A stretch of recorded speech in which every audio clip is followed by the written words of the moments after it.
Hello guys, இன்னைக்கு குழந்தைங்களுக்குலாம் பிடிச்ச மாதிரியான பால் கேசரி எப்படி செய்யறதுன்னு பார்க்கலாமா. ஃபர்ஸ்ட் ஒரு கடாயில் 2 டேபிள் ஸ்பூன் நெய் சேர்த்துக்கோங்க. 10 முந்திரி, ஒரு 3 பாதாம நல்லா உடைச்சிட்டு சேர்த்துக்கோங்க. நல்லா இந்த அளவுக்கு கோல்டன் ப்ரௌன் ஆனதுக்கு அப்புறமா தனியாக ஒரு பவுலில் எடுத்து வச்சிடலாம். இப்போ நம்ம அதே நெய்லேயே 1 கப் ரவையை சேர்த்துட்டு நல்லா வாசனை வர வறுத்துக்கலாம்.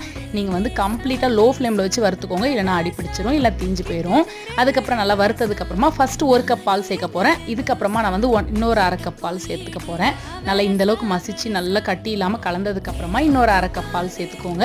நல்லா மிக்ஸ் பண்ணதுக்கப்புறமா கொஞ்சமாக கலருக்காக நான் மஞ்சள் தூள் சேர்த்துருக்கிறேன். நீங்கள் சாஃப்ரான் அப்படி இல்லைனா கலர் பவுடர் இருந்துச்சுன்னா கூட ஆட் பண்ணிக்கோங்க. இப்போ 1 கப் ரவைக்கு 1/2 கப் சக்கரை கரெக்டாக இருக்கும். நல்லா இப்போ இதையும் மிக்ஸ் பண்ணி விட்டுக்கலாம்.